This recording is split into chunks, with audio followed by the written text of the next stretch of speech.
Sintoniza la frecuencia que transforma la sociedad. Sintoniza Educación y Sociedad. Por el Deber Streaming, un espacio para aprender y compartir.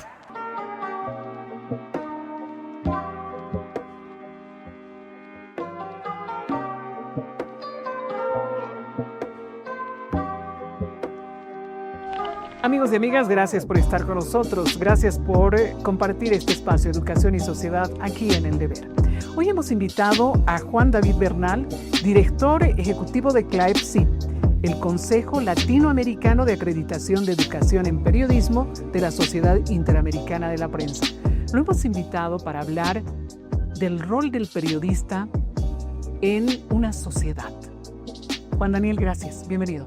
Bueno, muy honrado de estar aquí con ustedes en este espacio y listos para hablar de lo que más nos gusta, periodismo y educación también. Hablemos de el periodismo y su rol dentro de una sociedad. ¿Cuál es su importancia?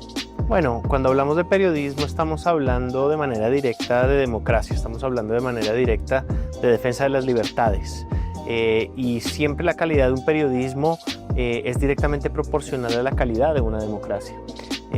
Creo que lo que pasa actualmente en el contexto del ecosistema de los medios digitales nos hace perder el foco del valor del periodismo, nos hace ir hacia un escenario muy peligroso, que es pensar que cualquier persona que sube contenidos a las redes está reemplazando ese rol, o incluso que se puede eliminar la mediación, ¿cierto? Que los medios son prescindibles, que los periodistas son prescindibles, y este es un escenario muy peligroso y que responde a la crisis global que existe sobre la democracia y sobre cierta atracción que tiene hoy por hoy la población hacia los regímenes autoritarios. Entonces creo que está totalmente conectado y es necesario resignificar. Por eso realmente me he sentido honrado de estar aquí en la Unifrance, en su sede de La Paz, porque ver una universidad que está defendiendo al periodismo y cómo lo defiende, no solo organizando el reconocimiento al periodismo Franz Tamayo, sino también teniendo una carrera de periodismo que es única en Bolivia, pues es una apuesta que llena de esperanza para lo que pueda venir aquí en el futuro.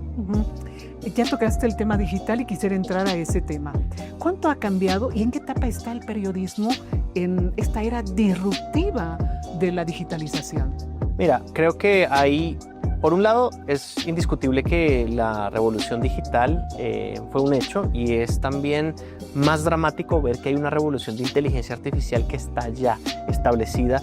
Los LLMs o estos modelos de chat conversacional como ChatGPT, Gemini, etcétera, están transformando la forma en la que hacemos no solo el periodismo, sino muchas cosas de la sociedad. Entonces, por un lado, sí hay una transformación digital y tecnológica que siempre es la que se lleva la mayor parte de la atención por parte de quienes enseñamos o trabajamos en el periodismo, pero también es importante ver que hay cuestiones que, a pesar de esta revolución, no cambian, y para mí ese es el punto fundamental, es la clave para entenderla. ¿Por qué? Porque finalmente hacer un buen periodismo y darle la oportunidad a un ciudadano de que tome una libertad, tome una decisión informada, que conozca lo que pasa en su país, que pueda hacerse veeduría al poder, que se destapen actos de corrupción, actos que no están bien para la sociedad. Eso no ha cambiado, y no va a cambiar, ¿cierto? El ChatGPT no va a cambiar que necesitemos destapar un caso a nivel estatal sobre violaciones a derechos humanos, por ejemplo. Eso no lo va a cambiar ningún tipo de tecnología. Entonces es evidente que el cambio digital se vive y tenemos que reaccionar a él, tenemos que responder, tenemos que formarnos. La IA no va a reemplazar al periodismo, pero los periodistas que no usen IA sí de pronto van a ser reemplazados por el periodista que sí la usa. Entonces creo que tenemos que responder a ese cambio, pero nunca perdiendo de vista que el ejercicio del periodismo sigue siendo el mismo y su rol fundamental dentro de las sociedades democráticas y libres. Juan David, en ese marco del rol que está cumpliendo el periodismo está el periodismo de investigación. En tiempos donde se está viviendo esta transición, hay una también crisis en el tema del financiamiento para el periodismo de investigación, porque cuesta. Y estamos en un momento donde los medios ya no pueden alcanzar la publicidad porque las redes sociales tienen un interesante alcance y prefieren poner publicidad o pagar pauta para que se visibilice lo que a ellos les interesa. ¿Cómo está lidiando el tema económico con la situación y la importancia del periodismo de investigación? Creo que hay iniciativas en la región que vale la pena destacar. Por ejemplo, Conectas, que dirige un periodista colombiano de investigación muy fuerte, que es Carlos Huertas, ha descubierto una forma de hacer periodismo de investigación muy distinta a lo que conocíamos, y es hacerla de manera mancomunada, ¿cierto? También el colectivo, esta institución de periodistas que hizo, por ejemplo, develó todo el caso de los Panama Papers, recordarás, también fue un ejemplo de trabajo en conjunto. Pero ese trabajo en conjunto no solo protege a los periodistas, que no solo arriesgan su vida, sino que asumen todas las consecuencias, sino que les ayuda también trabajar en un escenario donde esta operación, que es muy costosa, como tú dices, pueda ser respaldada, porque hacer periodismo de investigación tiene no solo el riesgo personal que asume el periodista o el medio, sino que además requiere que haya un financiamiento potente detrás, porque es una persona que va a pasar 1, 2, 3, 4 meses centrada en una historia, mientras debería estar generando, según la lógica de hoy, un montón de noticias para generar clics y visitas dentro de un sitio web, ¿no? Entonces,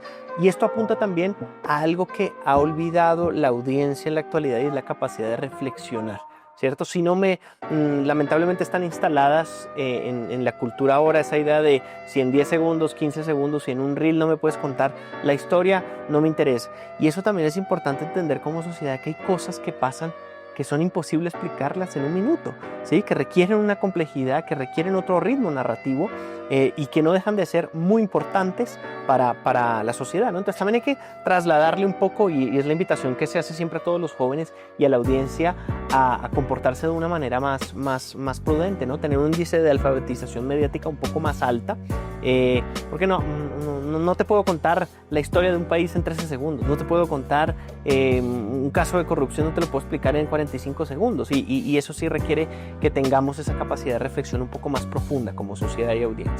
¿Qué importancia tiene tomarse estos tiempos, pero también darle lugar al periodismo de investigación en un mundo en el que utiliza las redes a través de la infodemia para plantear posverdades, para confundir, en un mundo lleno de fake news? Sí, yo creo que la actitud sana como audiencia es desconfiar de todo lo que vemos. Creo que esta inteligencia artificial, y ahora con la generativa, nos va llevando a tener video generado por inteligencia artificial, tener imágenes generadas por inteligencia artificial, pero yo hoy veo una oportunidad hacia los medios que van a recuperar la credibilidad, porque en un momento determinado, cuando ves una noticia muy llamativa, propia de la posverdad o la fake news, quizás la manera, y esto hay que estimularlo en la audiencia, hay que ir a los medios a contrastar, hay que buscar los periodistas que gozan de credibilidad para contrastar. Cuando pasa algo muy dramático, la gente lo hace, ¿cierto? Si te dicen, no, es que hay un terremoto en tal ciudad y fue de tal magnitud, tú lo contrastas con un medio de manera natural. Entonces, esa es una actitud que tenemos que ir recuperando. Yo creo que los medios y los periodistas tienen esa oportunidad. Hay medios que siguen luchando con la primicia, que siguen luchando con el afán de llegar primero, y eso pues es válido, pero los medios cada vez más tienen que recuperar esa visión de no, capaz no llegamos primero, pero vamos a llegar con la verdad, con la credibilidad, con el análisis profundo, que quizás tampoco cautive el 100% de la audiencia. En esto hay que ser muy transparente. O sea, chicos que están acostumbrados a scrollear en TikTok o en los Reels de Instagram, pues difícilmente los vamos a poder llevar a otro tipo de contenido, pero sí hay un porcentaje de la población que toma decisiones de manera efectiva basadas en el análisis y la credibilidad de los medios. Juan David, en medio de todo esto que estás describiendo, ¿podríamos decir que la credibilidad es el bien mayor del periodismo frente a esta infodemia que existe en redes sociales? Sí, es uno de. Yo creo que la capacidad de credibilidad, pero el análisis también, de digerir. O sea, una infodemia es parte de una infoxicación, ¿cierto? Es parte de un consumo excesivo, de una generación excesiva de información.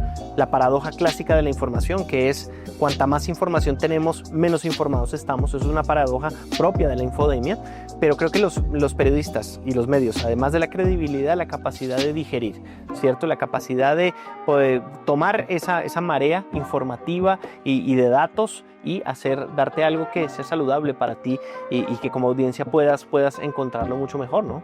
El periodismo de investigación tiene su lado atractivo para las audiencias, para capturar audiencias, pero también tiene su puntal para aportar a un país, para convivir en democracia, como lo decías.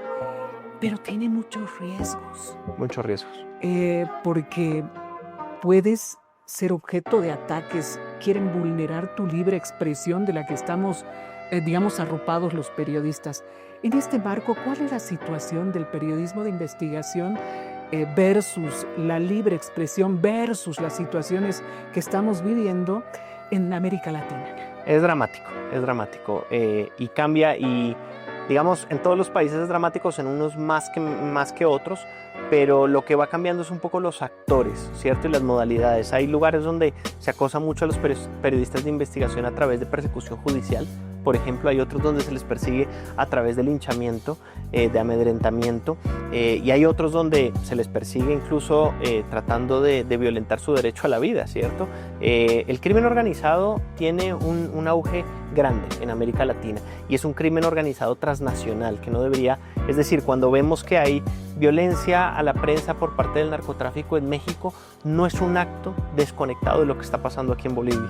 ¿Sí? Cuando vemos que en Ecuador asesinan a un periodista o hay 6 periodistas ecuatorianos en el exilio, eso quiere decir que no está desconectado de lo que pasa acá, porque el crimen organizado es transnacional hoy en las Américas y el mundo, y es necesario que cobijemos a la gente que está trabajando en esto, ¿no?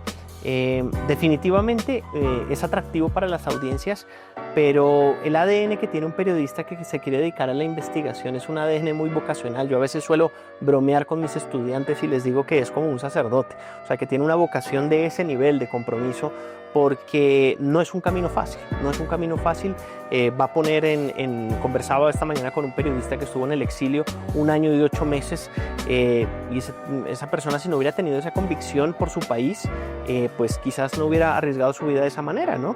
Y en definitiva el periodismo de investigación cambia la historia y el curso de los hechos de los países a ese nivel, y no de manera arbitraria y por querer hacerlo, sino porque le da las herramientas a la gente de tomar decisiones libres y entender de alguna manera que hay posibilidad de hacer justicia. El tiempo se me acaba. Voy a lanzarte la última pregunta. Juan David Bernal, director ejecutivo de CLAEP-SIP. ¿Qué rol debemos jugar las universidades en la formación de estos nuevos valores que van a aportar en la defensa, en la convivencia en un entorno democrático como periodistas? Bueno, el rol que está jugando Unifrance en Bolivia en términos de educación en periodismo, yo creo, y no lo digo porque me hayan hecho la invitación, no es un cumplido, es un rol determinante. Cuando hay una universidad que le apuesta a tener carreras de periodismo, cuando están desapareciendo, pero no aquí, en toda América Latina están desapareciendo. Entonces es una apuesta que va más allá de un benchmarking o una respuesta comercial de no, sabes que no vamos a conseguir matrículas, sino eso demuestra que hay una institución que tiene un compromiso, que tiene un propósito con la formación de periodistas, y eso es muy valioso, y esa, por ejemplo, es una respuesta, ¿cierto? Reconocer y seguir formando de manera misional a estos periodistas que en un futuro van a tomar decisiones dramáticas para que la democracia funcione en un país. Y por otro lado, creo que hay que trabajar mucho en red, o sea, hay que compartir las experiencias, porque lo que está pasando en América Latina son problemas comunes. Creo que esa es una idea también que hay que posicionar, y es fundamental también entender que hay una intención de la Universidad Frans Tamayo de acreditar su carrera a nivel de excelencia dentro del CLAEP y la CIP, y hacer parte de este espacio y estas discusiones que se están produciendo entre universidades. Así que yo los animo, celebro a Unifrance, celebro el reconocimiento al periodismo Frans Tamayo en esta tercera edición que tuvimos, y bueno, creo que es un faro que se está construyendo en Bolivia para la defensa de la libertad. Juan David Bernal, representando a la CIP, llegó precisamente para el reconocimiento al periodismo de investigación Frans Tamayo. ¿Por qué? Dije que era la última, no puedo. Somos periodistas, necesitamos conversar. ¿Por qué la CIP avala este tipo de reconocimiento? Lo avala porque es un faro. Es un faro, y la labor del periodismo de investigación muchas veces también es una labor solitaria, ¿cierto? Se les decía muchas veces en las redacciones el lobo solitario, y se pasa a través de tantas luchas que reconocerlo es darle un espaldarazo, y ponerlo en el lugar que corresponde. Así que lo celebramos, y por eso la CIP siempre ve con muy buenos ojos la organización de este reconocimiento. Muchísimas gracias a Juan David Bernal, director ejecutivo de CLAEP-SIP. Le quiero decir hasta pronto. Ojalá que podamos visitar Santa Cruz muy pronto. Si Dios me lo permite, ahí estaré encantado. Educación y Sociedad retorna la próxima.